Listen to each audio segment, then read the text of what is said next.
వీక్షకులందరికీ నమస్కారం.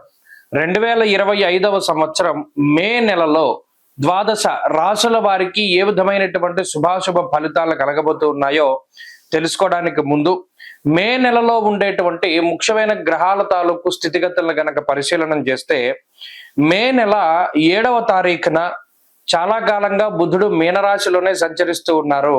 ఆయన తన యొక్క నీచ క్షేత్రాన్ని వదిలిపెట్టి మేషరాశిలోకి ఆయన సంక్రమణం చేయబోతూ ఉన్నారు. అనగా 7వ తారీఖు మే బుధుడు అశ్విని నక్షత్రంలోకి మారుతారు, అంటే మేషరాశి సంచారం. అలాగే 15వ తారీఖు మే 2 సంక్రమణాలు కనబడుతూ ఉన్నాయి. ఒకటి వృషభ సంక్రమణం, అనగా రవిగ్రహం వృషభ రాశిలోకి సంచారం చేస్తారు. తర్వాత పుష్కరాలు ప్రారంభమయ్యేటువంటి రోజు. అది ఎంత గొప్ప రోజు అంటే రవి సంక్రమణ పుణ్యకాలము మరియు గురుడు సంక్రమించేటువంటి పుణ్యకాలము 15వ తారీఖు నాడు చాలా గొప్ప రోజు. ఆ రోజునే 2 గ్రహాలు మారుతూ ఉన్నాయి. గురుడు మిథున రాశిలోకి ప్రవేశిస్తున్నారు, రవి వృషభంలోకి ప్రవేశిస్తున్నారు. అలాగే మే నెల 21వ తారీఖున రాహుకేతువుల యొక్క మార్పు, అనగా కుంభరాశిలోకి రాహు యొక్క మార్పు మరియు సింహరాశిలోకి కేతు యొక్క ప్రవేశం జరగబోతూ ఉన్నది. అలాగే మాసం చివరిలో బుధుడు మరలా మేషాన్ని వదిలిపెట్టి వృషభంలోకి వెళ్ళిపోతారు. మిగతా గ్రహాలన్నీ, అనగా శనేశ్వరుడు శుక్రుడు మీనరాశి యందు ఉన్నారు. అలాగే కుజుడు కర్కాటక రాశి యందు సంచారం చేస్తూ ఉన్నారు. ఇక్కడ చూడండి, ఈ మే నెల చాలా కీలకమైనటువంటి మాసం. దీర్ఘ సంచార గ్రహాలైనటువంటి గురుడు రాహుకేతువులు ఏకకాలం ముందు ఒకే నెలలో, రవి గురులు అయితే ఒకే రోజు మారుతూ ఉన్నారు. 6 రోజుల వ్యవధిలో గురు రాహుకేతువులు మారుతూ ఉన్నారు.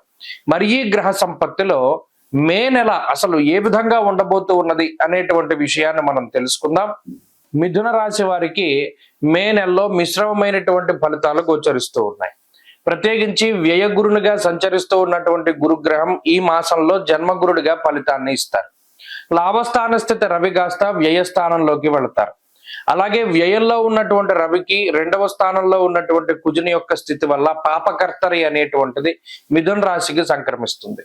దశమంలో యోగిస్తూ ఉన్నటువంటి రాహు కాస్త 9వ స్థానంలోకి వెళ్లి వ్యతిరేకమైనటువంటి ఫలితాలను ఇస్తారు. దశమంలో శనేశ్వరుడు శుక్రుని యొక్క స్థితి ఉంటుంది.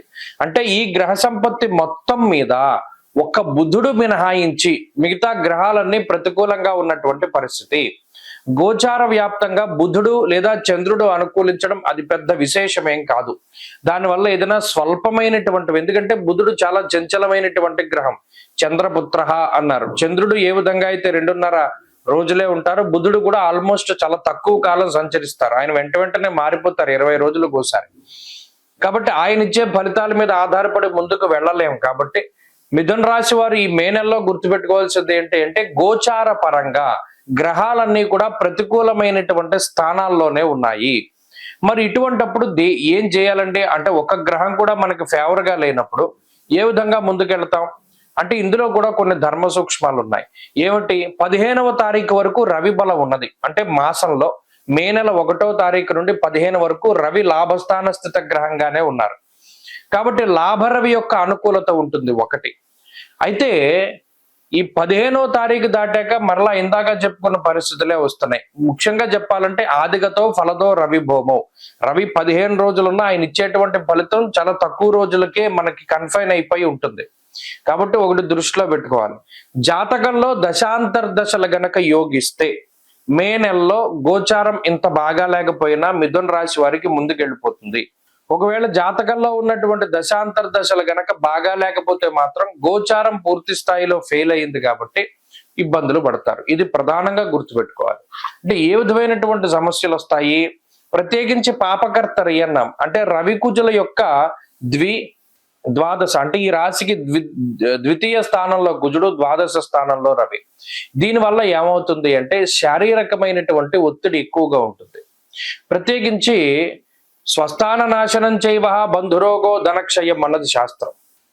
బంధువుల వల్ల ఖర్చు, సొంత ప్రాంతాలను వదిలిపెట్టి వెళ్ళవలసి రావడము, లేదా అనుకోని విధంగా ఏదైనా ఉద్యోగాన్ని కానీ వ్యాపారాన్ని కానీ వదిలిపెట్టి వెళ్ళవలసి రావడము, ఇటువంటి వాటన్నిటికీ కూడా ఈ గ్రహస్థితి కారణమవుతుంది. దశమంలో శనేశ్వరుడు ఎంతసేపు ఉద్యోగాన్ని పాడు చేద్దామనే చూస్తారు. వ్యాకులం శోక సంతాప పాపముద్యోగ విఘ్నకం అన్నారు. దానికి తోడు జన్మగురుడు కూడా రాజగోపో యశోహాని ఉద్యోగస్య విరోధకం అన్నారు. అంటే అటు శనేశ్వరుడు గాని గురుడు గాని ఉద్యోగాన్ని ఏ విధంగా తీసేయాలి అన్న దాని మీద ఎక్కువగా కాన్సన్ట్రేట్ చేస్తారు. అంటే వృత్తి దూరం చేస్తారు, ఈ వృత్తిపరమైనటువంటి సమస్యలకి కారణమవుతారు. కాబట్టి ఈ మే నెలలో ప్రధానంగా మిథున రాశి వారు వృత్తిపరమైనటువంటి క్రమశిక్షణని కలిగి ఉండాలి.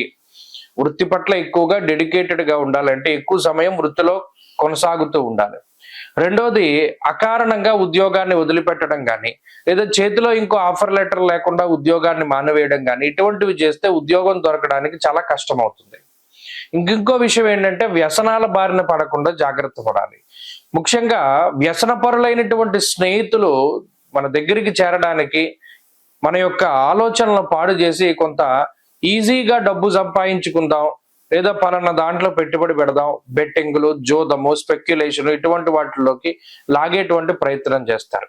లేదా మధ్యవర్తిత్వానికి తీసుకెళ్తారు. నేను అలా పలానా డబ్బు కావాలి, నాకు ఇక్కడ నువ్వు ఏమైనా షూరిటీ ఉంటావా, లేదా ఇటువంటి వాటిల్లోకి మిమ్మల్ని దింపుతారు. అలా వెళ్లకుండా చాలా జాగ్రత్తగా ఉంటూ ఈ మాసాన్ని గనక గడపగలిగితే మిథున రాశి వారికి కొంత మంచిది. ప్రత్యేకించి ఈ మాసంలో గురువారాలు ఎక్కువగా నియమంతో ఉండాలి. గురువారం నాడు శనగలు, పసుపు రంగులో ఉండేటువంటి పళ్ళు దానం చేయాలి. అలాగే ఈ పసుపు రంగు వస్త్రాలకి దూరంగా ఉండాలి. అలా ఉండగలిగితే గురుని యొక్క అనుకూలత ఉంటుంది. ప్రతిరోజు దక్షిణామూర్తి స్తోత్రాన్ని పారాయణ చెయ్యాలి. అలాగే వీలునంత వరకు గురువారాలు దక్షిణామూర్తి యొక్క ఆలయాన్ని గాని దత్తక్షేత్రాన్ని గాని సందర్శించాలి. అలా సందర్శనం చేస్తే ఈ మాసంలో మంచి ఫలితాలని పొందవచ్చు.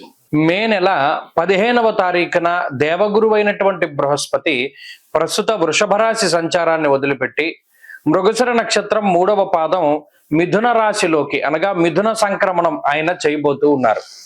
ఈ సంక్రమణంలో భాగంగా ద్వాదశ రాశుల వారికి ఏ విధమైనటువంటి శుభాశుభ ఫలితాలు కలగబోతూ ఉన్నాయి, అలాగే ప్రత్యేకించి ఈ గురుని యొక్క సంచారానికి సంబంధించినటువంటి సందేహాలు కొన్ని ఉంటాయి.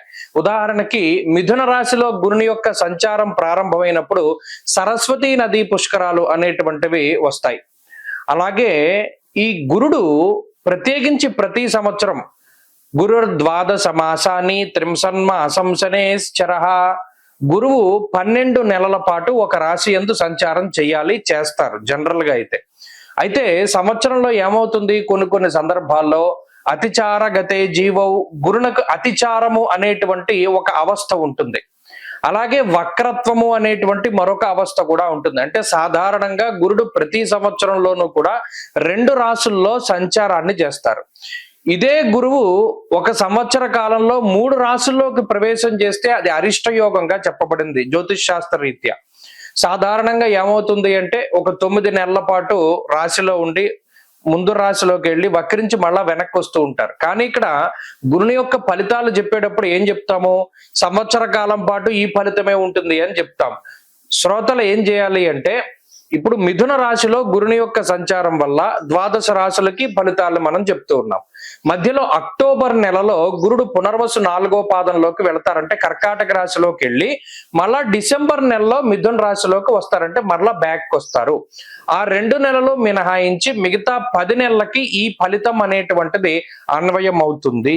కాబట్టి ఆల్మోస్ట్ సంవత్సరం పాటు కూడా గురుడిచ్చేటువంటి ఫలితాలు ఏ విధంగా ఉన్నాయనేటువంటి విషయాన్ని మనం చాలా క్లుప్తంగా ఈ వీడియో ద్వారా తెలుసుకొనవచ్చును. అలాగే గురుని యొక్క కారకత్వాలు కొన్ని ఉంటాయి. యజన కీర్తి గృహ కాంచన పుత్ర వస్త్ర అశ్వాది కారకో గురు, దేవగురువు అయిన బృహస్పతి సంతానానికి కారకుడు, వాహనానికి కారకులు ఆయన. అలాగే గృహానికి భూమికి సంబంధించినటువంటి కట్టుబడులకి వాటికి కూడా కారకులు, యజ్ఞయాగాది క్రతువులకి కారకులు, తీర్థయాత్రలకి దైవ దర్శనాలకి వీటికి కారకులు. ఒక్క గురుడు జాతకంలో గోచార రీత్యా బలంగా ఉంటే, జాతకంలో బలం తక్కువగా ఉన్నా కూడా కొన్ని సందర్భాల్లో గోచార గురుడు చాలా వరకు కాపాడతారు. కాబట్టి ఈ విషయాన్ని మనం దృష్టిలో పెట్టుకోవాలి. గురుబలం లేదు గోచారంలో అంటే ఆ సంవత్సరం అంతా అదృష్టం ఉండదు, దైవ బలం ఉండదు, ఏ పని చేసినా కలిసి రాదు అనేటువంటి విషయాలు ఉంటాయి. కాబట్టి ప్రతి రాశికి ఈ ఫలితాన్ని మనం అన్వయం చేసుకుంటూ వెళదాం ఈ గురుని యొక్క మార్పు.